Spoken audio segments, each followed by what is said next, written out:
A motorcycle leaves the main highway just after sunset, rolling toward a low roadside diner where the windows glow like small fires in the dark. The rider has been on the road since morning, with dust on his boots, cold in his hands, and the steady ache of wind pressed into his shoulders. The engine ticks as it cools in the gravel lot. Inside, coffee sits hot on the burner. Onions soften on the grill, and somewhere behind the counter, a cook is turning tired ingredients into the kind of meal that could hold a traveler together for another 100 miles. There are no drive-thrus waiting in the distance, no familiar plastic sign promising the same taste in every town, no paper bag passed through a window without a word. There is only a counter, a plate, a tired rider, and a cook who understands that the road takes something from a person, and food has to give some of it back. Before fast food took over the highways, America's roads were fed by thousands of local cafes, diners, truck stops, lunch counters, taverns, and family kitchens built close enough to the pavement to smell the gasoline and hear the engines slowing down. Bikers did not travel through one uniform food landscape. They crossed regions, accents, harvests, habits, and recipes. A meal in the South might carry smoke, salt, cornmeal, and strong coffee. A meal in the Midwest might arrive heavy with gravy, beef, potatoes, and bread thick enough to rest a knife on. In mining towns, farming towns, river towns, and desert crossroads, food was shaped by work, weather, money, memory, and the hands of people who cooked not for branding, but for survival and welcome. Tonight, we begin a ride through 25 forgotten roadside meals that once fed bikers before the highways became predictable. Some of these dishes still survive in certain regions, but many have faded from everyday memory. They belong to old menus, handwritten specials, counter stools polished by decades of elbows, and cooks who knew how to stretch a cheap cut of meat into something worthy of a hungry traveler. These meals were not always delicate, and they were rarely fashionable. But they carried warmth, local knowledge, and the dignity of people who knew that food on the road was never only food. It was shelter for the body, comfort for the mind, and a small human pause between long distances. Number 25 is chicken fried steak, a roadside meal that could make a tired rider feel as though the whole day had finally stopped pushing against him. Despite the name, it was not chicken but beef, usually a modest cut made tender by pounding, then coated in seasoned flour and fried until the crust turned golden and crisp. Over it came thick pepper gravy, pale and heavy, spreading into mashed potatoes or pooling beside green beans, biscuits, or whatever vegetable the diner had ready that day. In many roadside cafes across parts of the South, the Plains, and the Midwest, this was the kind of plate that spoke directly to riders, truckers, farmhands, and anyone else who arrived hungry enough to want food with weight. What made chicken fried steak important was not only its size, but its purpose. It came from a practical world where cooks understood how to make less expensive meat satisfying. A rider could sit alone at the counter, helmet near one elbow, rain still drying on his jacket, and hear the fork crack through the crust before the first bite disappeared into gravy. The meal did not ask him to keep moving. It asked him to sit still. For a few minutes, the noise of the road fell away, and there was only heat rising from the plate, coffee being poured nearby, and the feeling that some stranger in some small town had made something strong enough to meet the hunger of the highway. Number 24 is ham and red-eye gravy, a meal that tasted like early mornings, hard work, and the bitter edge of strong coffee. A slice of country ham was fried in a skillet until it released its salt and smoke into the pan. Then coffee was poured into the drippings, hissing as it loosened the browned bits from the metal and turned them into a thin, dark gravy with a reddish shine.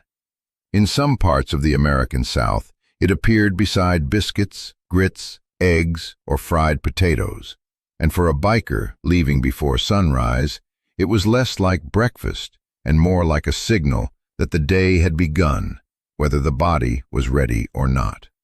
Red-eye gravy carried a lesson from older kitchens. Nothing useful should be wasted. The flavor came from what remained after the ham was cooked, from the pan itself, from heat, patience, and experience.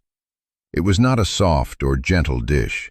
It was salty, smoky, bitter, and direct, the kind of food that matched a cold morning and an empty road. Imagine a rider stepping into a rural cafe while fog still hangs low over the fields, ordering without needing many words, and receiving a plate that seems built out of the same materials as the road ahead: metal, smoke, grit, and endurance. Before standardized menus made travel feel the same everywhere, meals like this reminded a traveler exactly where he was. Number 23 is the hot roast beef sandwich, a plate that looked simple until the gravy touched it. In the old roadside diners, it often began with thick slices of white bread laid open on a heavy plate, then covered with roast beef carved from whatever the kitchen had cooked that day. Mashed potatoes sat nearby, sometimes shaped with the back of a spoon, waiting for the same brown gravy that poured over the bread and meat until the whole meal became warm, soft, and heavy. It was not a sandwich meant to be picked up with both hands. It belonged to a fork, a knife, and a traveler willing to stop long enough to eat like he had reached a table instead of a fuel pump. For bikers, the hot roast beef sandwich offered something rare on the road: the feeling of Sunday dinner without going home. It carried the memory of kitchens where roasts were stretched across families, leftovers became new meals, and gravy was treated almost like a second language. A rider might find it on a rainy afternoon, after miles of gray pavement and wet gloves, when the cold had worked its way through denim, leather, and bone. The plate would arrive steaming under diner lights, and for a little while, the outside world could wait. The bread soaked up the gravy, the beef gave the meal its strength, and the potatoes softened everything into comfort. In a country where movement was becoming faster every year, this was food that still believed in sitting down. Number 22 is the fried bologna plate, a humble meal that carried more history than it first appeared to hold. Bologna was cheap, easy to keep, and familiar to many working families. In roadside cafes, it was often sliced thick and dropped onto a hot griddle until the edges curled and browned. Sometimes the cook cut a small slit into the meat to keep it from rising like a little dome in the pan. It might arrive with eggs in the morning, beans at noon, potatoes at night, or white bread on the side to gather up the grease and mustard. In some places it became a sandwich, in others it stood as a plate, plain and filling, without pretending to be anything else. This was the kind of food that belonged to people who knew the value of $1. A young rider with little money in his pocket could order it and still feel fed. A mechanic on a lunch break, a truck driver waiting out a storm, or a pair of bikers crossing county lines with no plan beyond the next tank of gas could sit at the same counter and eat the same thing. Fried bologna did not carry prestige, but it carried familiarity. It tasted like lunch pails, small houses, factory towns, and roadside stops where nobody asked too much about where you came from. In the glow of a diner window, with motorcycles lined outside and smoke from the griddle drifting through the air, that simple browned slice of meat could feel like a small promise that the road had not yet become too expensive for ordinary people. Number 21 is the open-faced turkey dinner, a meal that turned holiday memory into roadside survival. Long before every exit offered the same quick choices, many diners served turkey not as a seasonal event, but as a dependable comfort plate. Slices of turkey were laid over bread and covered with gravy, often with mashed potatoes, peas, carrots, cranberry sauce, or stuffing if the kitchen made it. The whole plate seemed to belong to Thanksgiving, but it appeared on ordinary days for ordinary travelers who needed more than speed. It was a meal for someone far from family, someone who had been moving too long, someone who needed the taste of a house he might not reach for many more miles. There was an emotional weight to this dish that went beyond turkey and gravy. A biker eating an open-faced turkey dinner in a roadside diner might have been alone, but the plate itself carried the shape of company. It suggested a table with more chairs, an oven that had been on for hours, a cook who did not mind giving a stranger a little extra gravy because the night outside looked cold.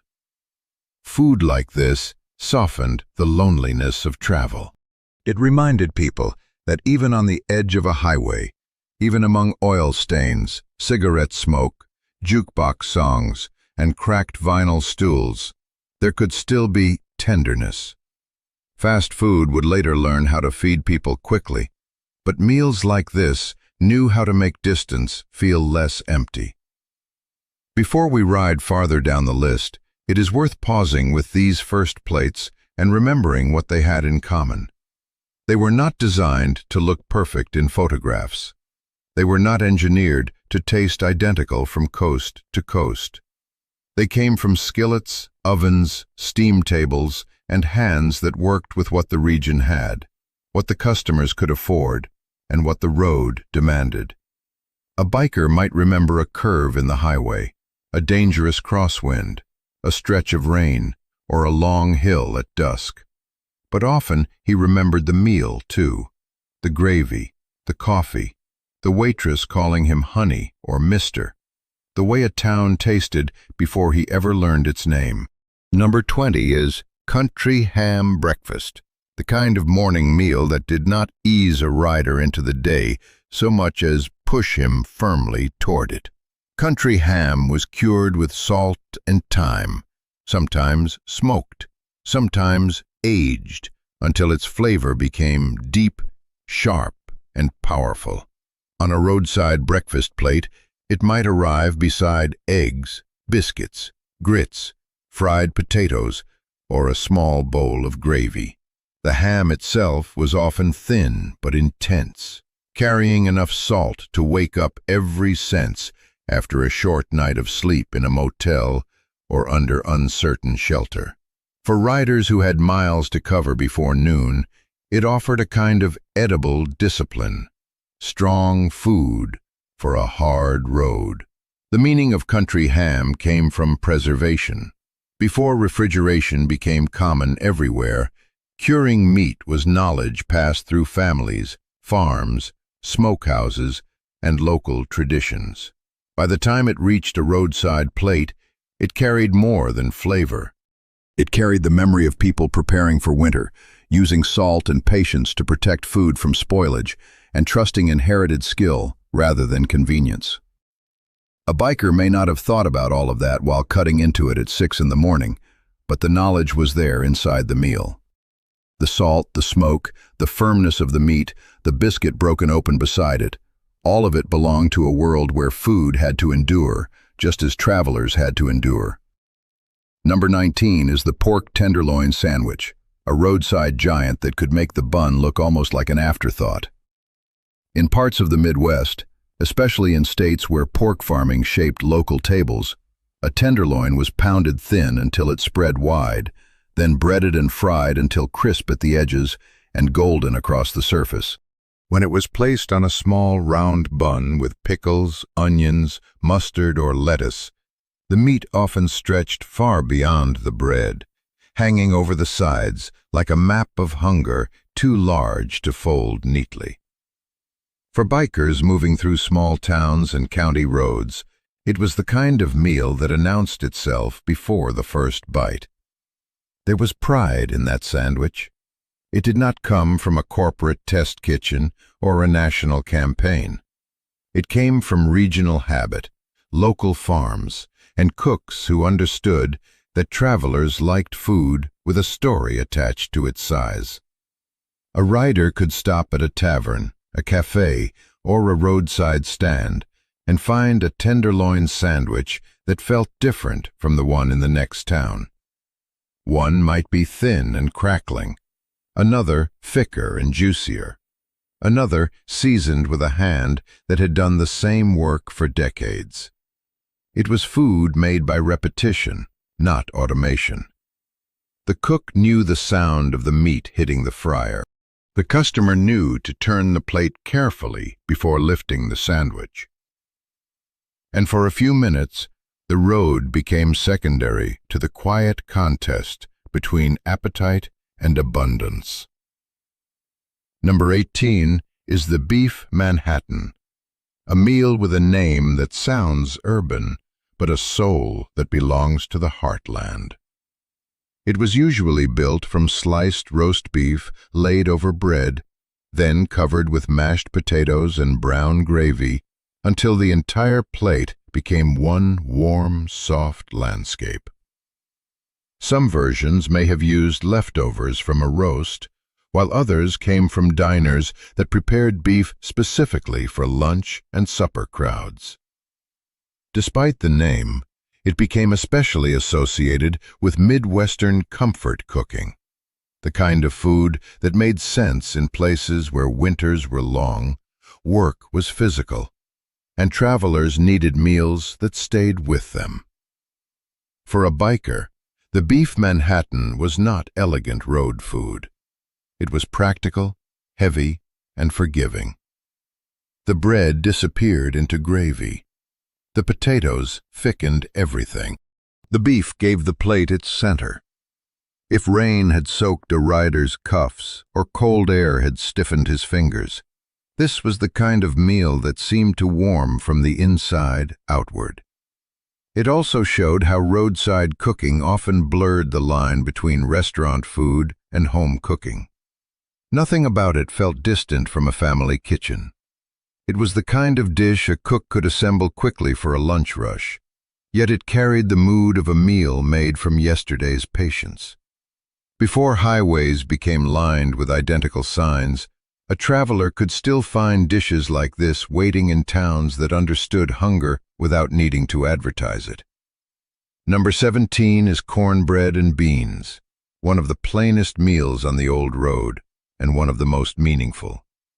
A bowl of beans, sometimes pinto beans, navy beans, or whatever a region favored, would be cooked until tender with salt pork, ham hock, onions, or simple seasoning.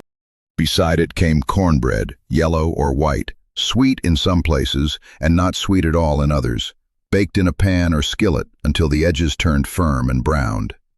Together, beans and cornbread formed a meal that was affordable, filling, and deeply connected to rural kitchens, working communities, and people who knew how to make nourishment from modest ingredients. For bikers and other travelers with little money, this meal mattered because it did not judge them. It was food for the worker, the wanderer, the farmhand, the mechanic, the rider who had spent too much on fuel and had to eat cheap until the next payday. In a roadside cafe, the bowl might arrive with chopped onion, chow-chow, hot sauce, or a wedge of raw onion on the side. The cornbread could be crumbled into the beans or used to push the last spoonfuls toward the edge of the bowl. It was quiet food, but it carried generations of knowledge, soaking, simmering, seasoning, stretching, feeding many from little. On the road, where loneliness could become sharp after sunset, a bowl of beans and cornbread could feel like a reminder that survival did not always need decoration. Sometimes it needed only warmth, patience, and a spoon. Number 16 is smothered hamburger steak, a dish that turned ground beef into something worthy of a plate and a pause. The patty was thicker than a diner burger, shaped by hand or pressed in the kitchen, then browned on a grill or skillet until the outside developed a dark crust. After that came the smothering, onions, brown gravy, sometimes mushrooms, sometimes peppers, depending on the cook and the region. It was served not between buns but beside mashed potatoes, rice, beans, or vegetables, with enough gravy to tie the plate together. It was the kind of meal that let a rider eat slowly, with both hands free from holding anything but a fork. This dish belonged to the practical imagination of roadside cooking. Ground beef was affordable, fast, and familiar, but smothered hamburger steak gave it dignity. It made a simple patty feel like supper. A biker might order it at the end of a hard day, when the sun had dropped behind telephone poles and every passing truck shook the windows. The onions would be soft and dark from the heat. The gravy would carry the flavor of the pan. The potatoes or rice would take in whatever the meat released. Nothing about it was delicate, but everything about it made sense. It fed the body, respected the budget, and offered the kind of satisfaction that did not need a brand name to prove its worth. By now, the road in this story has begun to change. The first meals were about basic comfort: gravy, meat, bread, potatoes, salt, coffee, and heat. But as a rider moved farther across the country, the menus began to shift. The same highway might pass from cornfields into river towns, from mountain foothills into tobacco country, from cattle country into places shaped by immigrants, local markets, church suppers, and old neighborhood recipes.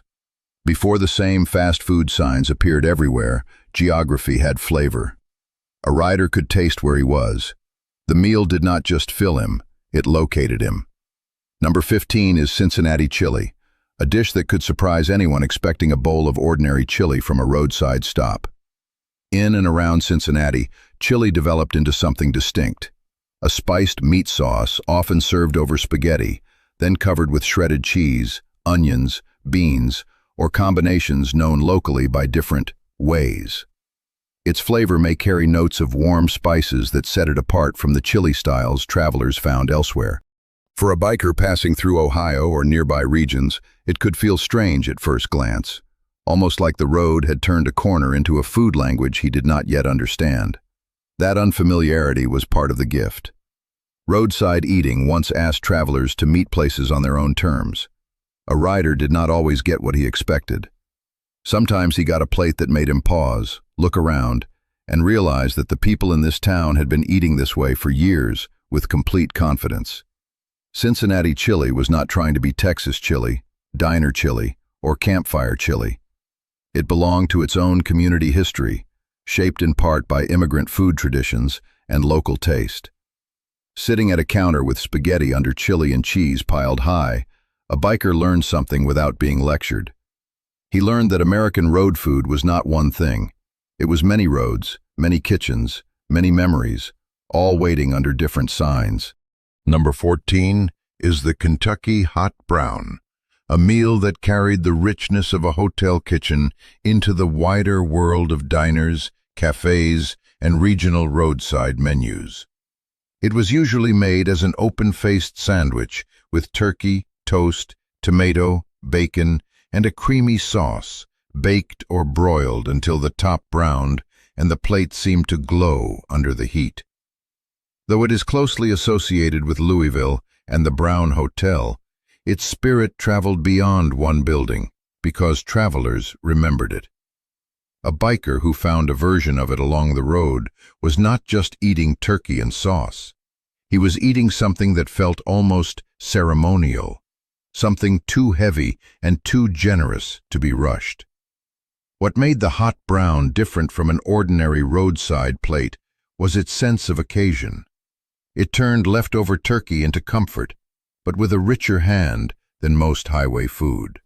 The sauce softened the bread, the bacon cut through the cream, and the tomato brought a small brightness to a meal that could otherwise feel as deep as winter. For a rider who had spent the day in open air, fighting wind across bridges and heat rising off blacktop, the hot brown offered a strange kind of luxury. Not luxury in the polished, distant sense, but the kind that comes when a tired person is given more care than expected. Before fast food trained travelers to ask only how quickly they could eat, dishes like this reminded them that a roadside meal could still feel like an event. Number 13 is the Oklahoma Onion Burger, a meal born from thrift, heat, and the sharp sweetness of onions hitting a hot griddle. The burger was not built by stacking raw onion on top after the meat was cooked. Instead, Thinly sliced onions were pressed directly into the beef as it seared, allowing the meat and onions to cook into each other. The edges browned, the onions softened and caramelized, and the whole patty became something larger than its ingredients.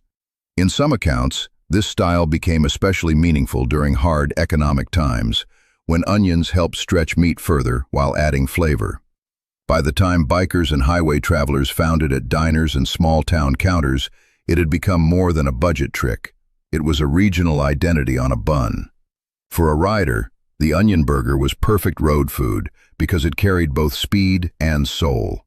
It could be cooked quickly, but it did not feel careless. The smell alone could pull someone off the street. Onions steaming, beef browning, buns warming near the grill. Imagine a biker arriving in a small Oklahoma town with evening heat still rising from the pavement, the sky wide and pale, the motorcycle dusted from miles of open road. Inside a diner, the cook presses onions into beef with the same motion repeated thousands of times before. There is no need for decoration. The flavor comes from pressure, timing, and the patience to let cheap ingredients become unforgettable.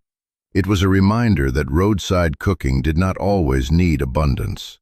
Sometimes it needed only a hot surface, a steady hand, and knowledge born from necessity.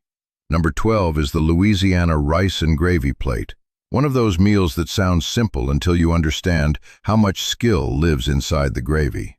In many Louisiana kitchens, rice was not an afterthought. It was the foundation, the place where sauce, meat, seasoning, and thyme came together. A roadside version might include beef, pork, chicken, sausage, or whatever the kitchen had prepared, served over rice with a dark gravy built slowly from browned meat, onions, peppers, celery, garlic, and patience. In some communities, the dish may have carried influences from Cajun, Creole, rural Southern, and local family traditions, though each cook's version belonged to its own place and memory.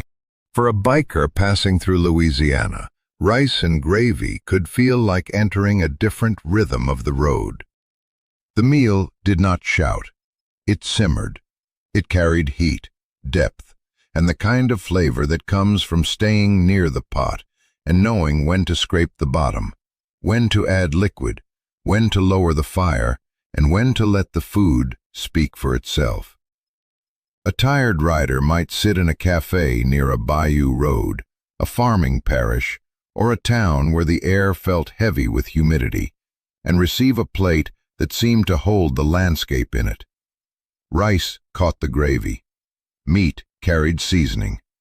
Every bite was practical, but also intimate. It reminded travelers that regional food was not only about ingredients. It was about timing, inheritance, and the hands of people who had learned to cook by watching someone older. Number 11 is the Texas chicken fried plate, a cousin to chicken fried steak, but with the confidence and scale that many travelers associated with Texas roadside eating. Depending on the cafe, it might be chicken fried steak, chicken fried chicken, or another battered and fried centerpiece, served with cream gravy, potatoes, beans, toast, or vegetables. What mattered was the feeling of the plate, big, hot, peppered, and built for someone who had been burning fuel, sweat, and attention across long stretches of road. In Texas, where distances could feel almost endless, a roadside meal had to answer the size of the landscape. This dish mattered to bikers because Texas roads could make a person feel small. Long horizons, hard sun, sudden storms, wind cutting across open land, and miles between towns all worked on the body and mind. A chicken fried plate at a cafe or truck stop became more than lunch. It became a declaration that the rider had made it this far. The crust held crispness beneath the gravy, the potatoes gave softness, the coffee kept coming. Around him there might be ranchers, oil field workers, families, truckers, and other riders, each carrying a different reason for being on the road. The food connected them without asking them to explain themselves. Before the highway became a corridor of familiar logos, a Texas plate like this told a traveler that he had entered a place with its own appetite, its own scale, and its own way of feeding the weary. A rider once knew the country through these changes. One state did not taste like the next. One river crossing might lead to chili over spaghetti, another to onions pressed into beef, another to rice carrying a dark gravy that had taken time to become itself. That was part of the old highway education. Travelers learned by stopping. They learned by ordering what everyone else seemed to know. They learned by accepting that the best meal in town might not look like anything they had expected. Fast food would later make travel easier in many ways, especially for families and people in a hurry. But something quiet was lost when the road became less surprising. The old meals did not only feed bikers, they taught them to notice where they were. Number 10 is liver and onions, a dish that once appeared far more often on diner menus than it does today. It was a meal with a strong character and no interest in pleasing everyone. The liver was usually sliced, sometimes soaked or dredged, then cooked on a hot surface and covered with onions that had softened and browned until their sweetness helped balance the meat's deep mineral flavor. It might come with mashed potatoes, gravy, vegetables, or bread. Some riders loved it because they had grown up with it. Others ordered it because it was affordable, nourishing, and common in a time when people were more accustomed to eating a wider range of animal cuts. Liver and onions belonged to a food culture that wasted less and respected the value of nutrition, even when the flavor was bold. For older generations, organ meats were not curiosities. They were part of regular cooking in many households and restaurants. A biker eating liver and onions at a roadside diner might have been choosing something familiar from childhood, something his mother or grandmother once served, or something that reminded him of a working-class table where nothing was discarded lightly. The smell was unmistakable. The onions rose sweet from the plate, the liver carried its iron-rich intensity, and the potatoes softened the edges. Today, many menus have let this dish disappear. But for those who remember it, liver and onions still carries the taste of an America that knew how to use the whole animal, not only the easiest parts to sell. Number 9 is meatloaf dinner, the kind of roadside plate that did not announce itself with novelty, but with recognition. In old diners and small cafes, meatloaf often arrived as a thick slice, cut from a pan made earlier in the day, browned at the edges, tender in the middle, and served with mashed potatoes, gravy, peas, carrots, or whatever vegetable the kitchen had prepared. Sometimes ketchup or tomato sauce glazed the top. Sometimes the slice was laid on bread and drowned in gravy. It was a meal built from ground meat, crumbs, onions, seasoning, and thrift. But in the hands of a good cook, it carried the feeling of a house with lights on in the windows. For bikers, meatloaf mattered because it brought home cooking to people who were far from home. A rider could be hundreds of miles from his own kitchen, his own chair, his own familiar table, and still find something on the menu that seemed to understand him. Meatloaf was not food for showing off. It was food for returning. It belonged to weeknights, church suppers, family leftovers, and lunch counters where the cook knew that ordinary people needed ordinary comfort done well. When a plate of meatloaf arrived hot under diner lights, with gravy sliding down its sides and potatoes waiting beside it, the road seemed less lonely. The rider might eat in silence, but the meal spoke in a language he already knew. Number 8 is pot roast plate, a meal that carried patience into places built for passing through. Pot roast could not be rushed in the way a burger could be rushed. It required time, low heat, a tough cut of beef slowly softened, and vegetables cooked until they absorbed the flavor around them. In roadside cafes, a pot roast plate might include slices or shreds of beef, carrots, potatoes, onions, and rich brown gravy. The meat did not need a crisp crust or dramatic presentation. Its power came from tenderness, from the feeling that someone had begun cooking long before the traveler arrived. That mattered deeply on the highway. The road often taught speed, but pot roast taught the opposite. A biker who ordered it was receiving hours of unseen labor on a single plate. Somewhere earlier that morning, or perhaps the day before, a cook had seasoned the meat, watched the pot, adjusted the heat, and trusted time to do what force could not. For a tired rider, that patience could feel almost like mercy. The fork went through the beef without a fight. The carrots carried sweetness, the potatoes held the gravy. Outside, trucks might thunder past and motorcycles might come and go, but inside, the meal kept its own slow rhythm. Before fast food reshaped the traveler's expectations, roadside kitchens still made room for dishes that asked the road to wait. Number 7 is Mulligan stew, a name that carries the sound of camps, rail lines, working crews, and hard journeys. The exact ingredients could change from place to place, because that was part of its nature. It might include beef, potatoes, carrots, onions, canned vegetables, beans, or whatever a cook had on hand. Some versions were associated with itinerant workers and communal cooking, while roadside cafes may have served more settled versions as daily specials or cold weather bowls. It was not a fixed recipe so much as an idea. Take what is available, cook it together, and make enough warmth to share.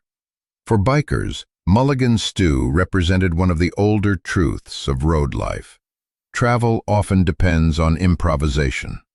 A rider knows that a trip rarely follows the exact plan. Weather changes, engines complain, money runs low, roads close, and the body asks for rest before the map says it should. A bowl of stew made from odds and ends understood that kind of uncertainty. It did not require perfect ingredients. It required usefulness, heat, and a cook who knew how to make scattered things belong together. Sitting with a bowl of Mulligan stew near a fogged window, a rider might feel connected to generations of wanderers before him. Laborers, migrants, rail riders, soldiers, and travelers who learned that survival is sometimes a matter of what can be made from what remains. Number 6 is chicken and dumplings, a dish that could turn a roadside cafe quiet with the smell of simmering broth. Chicken was cooked until tender, often with onions, celery, carrots, or simple seasoning. Then dumplings were added into the pot to thicken and soften the meal. Some dumplings were fluffy and biscuit-like. Others were flat, wide, and almost noodle-like, depending on region and family tradition. In many diners, the result came to the table as a bowl or plate of pale comfort, heavy with steam and gentle in a way that felt almost medicinal after a long day on a motorcycle. The importance of chicken and dumplings was emotional as much as practical. It was food associated with care. Someone had to tend the pot, pull the meat, make the dough, judge the broth, and know when the dumplings were ready. For a biker who had ridden through rain or cold, it could feel like being looked after without anyone saying so directly. The spoon lifted broth, chicken, and dumpling together, and each bite seemed to slow the pulse. Roadside diners were not always soft places. They could be smoky, loud, harshly lit, and full of strangers passing through. But a bowl of chicken and dumplings could bring gentleness into that space. It reminded a traveler that strength was not only found in heavy meat and peppered gravy. Sometimes, strength came from warmth, softness, and the quiet knowledge that someone had cooked for human weakness as well as hunger. Before reaching the strangest and most memorable meals on the old highway, there is another kind of silence worth noticing. Many dishes disappeared not because they failed, but because the world around them changed. Families sold diners. Roads moved. New interstates pulled traffic away from old main streets. Younger customers wanted faster food, lighter food, more predictable food. Health habits changed. Labor costs changed. The cooks who knew how to make certain dishes by feel rather than measurement grew older, and sometimes no one took their place. A recipe can vanish without a dramatic ending. It can disappear one closed restaurant at a time, one retired cook at a time, one menu revision at a time, until the people who remember it become the last living archive. Number 5 is the brain sandwich, one of the most unusual roadside meals once found in certain parts of the Midwest and along some rivertown food traditions. Historically, versions were made with sliced calf or pig brain, battered or breaded, then fried and served on bread or a bun with onions, pickles, mustard, or other simple toppings. It is not a common food today, and modern concerns about food safety, changing tastes, and meat processing have pushed it far from ordinary menus. But in earlier generations, especially among communities accustomed to using more of the animal, it was not merely a curiosity. It was part of a broader way of eating that treated organ meats as usable, valuable, and often flavorful when prepared by skilled cooks. For a biker encountering a brain sandwich on an old roadside menu, the meal may have felt like crossing into a more specific America, one shaped by slaughterhouses, immigrant communities, river commerce, taverns, and local custom. It was not food designed for everyone. It required trust in the cook, in the place, in the tradition behind it. The texture was soft beneath the fried crust, the flavor mild compared with the shock of the name, and the whole sandwich carried a reminder that what seems strange to one traveler may be ordinary to another community. That was part of the old road's education. It did not flatten difference. It placed difference on a plate and let the traveler decide whether he was willing to understand it. Number 4 is burgoo, a stew with a name that sounds almost like a secret passed between people who know where to find it. In Kentucky and nearby regions, burgoo has long been associated with large pots, community gatherings, political events, church suppers, and roadside places that understood the power of a meal cooked slowly for many people. Its ingredients could vary widely, but it often included meat, vegetables, tomatoes, corn, beans, and seasoning, simmered until the flavors lost their sharp edges and became one deep, warming whole. Older versions may have used different meats depending on availability, while modern versions often rely on more familiar choices. What mattered most was not a single fixed recipe, but the patient work of building a stew large enough to feed a crowd. For a biker, burgoo was the kind of meal that turned a stop into a discovery. It might appear on a handwritten sign outside a small roadside restaurant, at a fairground, near a county event, or in a cafe where the owner knew exactly who came in asking for it. A rider unfamiliar with the name might order it out of curiosity and find himself holding a bowl that tasted like smoke, vegetables, long simmering, and local memory. Burgoo was not fast food because it could not be separated from time. It carried the mood of people gathered around a pot, talking while the stew thickened, tasting and adjusting, letting the meal become ready when it was ready. On the old highways, dishes like burgoo reminded travelers that some foods belonged not to speed, but to community. Number 3 is beans with chow chow, a meal that seems modest until the relish wakes it up. A bowl of beans by itself could be plain, warm, and filling, but chow chow brought brightness, acidity, crunch, and a little surprise. In many Southern and Appalachian food traditions, chow chow refers to a pickled relish made from chopped vegetables, which might include cabbage, green tomatoes, peppers, onions, or other garden produce, depending on the household or region. It was often preserved in jars, carrying the taste of harvest into months when fresh vegetables were harder to find. Spooned beside beans, it turned a simple roadside meal into something sharper and more alive.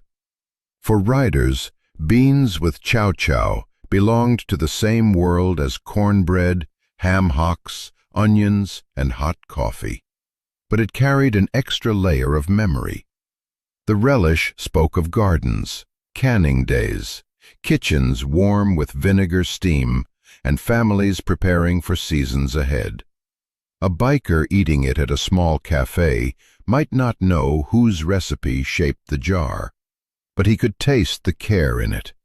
The beans gave strength, the chow chow gave lift, and together they showed how roadside meals often depended on preservation as much as cooking. Before refrigerated supply chains and national menus made everything available everywhere, local food was shaped by what people could grow, save, pickle, cure, dry, smoke, and stretch. A spoonful of chow chow on beans was a small reminder that flavor often came from preparation done long before the traveler arrived. Number 2 is the scrapple plate, a breakfast that carried the practical wisdom of using what remained. Scrapple is especially associated with Pennsylvania Dutch and Mid-Atlantic food traditions, where pork scraps and trimmings were combined with cornmeal or buckwheat flour, seasoned, formed into a loaf, sliced, and fried until crisp outside and soft within. On a roadside breakfast plate, it might appear beside eggs, toast, fried potatoes, applesauce, or syrup, depending on local habit and personal taste. To travelers unfamiliar with it, scrapple could seem mysterious. To those who grew up with it, it was comfort, identity, and morning hunger answered with a hot skillet. The scrapple plate mattered because it belonged to a world that respected labor and disliked waste. It came from butchering traditions where every usable part of the animal had a place, and where skill transformed remnants into something people looked forward to eating. A biker riding through Pennsylvania, Delaware, Maryland, or nearby regions might find it in a diner before the day's heat rose from the road. The cook would lay slices on the griddle and wait until the edges browned, because the contrast between crispness and softness was the whole point. Outside, the motorcycle waited in the pale morning light. Inside, the plate carried generations of thrift, adaptation, and taste. Like many forgotten roadside foods, scrapple was not trying to impress outsiders. It simply belonged, and belonging gave it strength.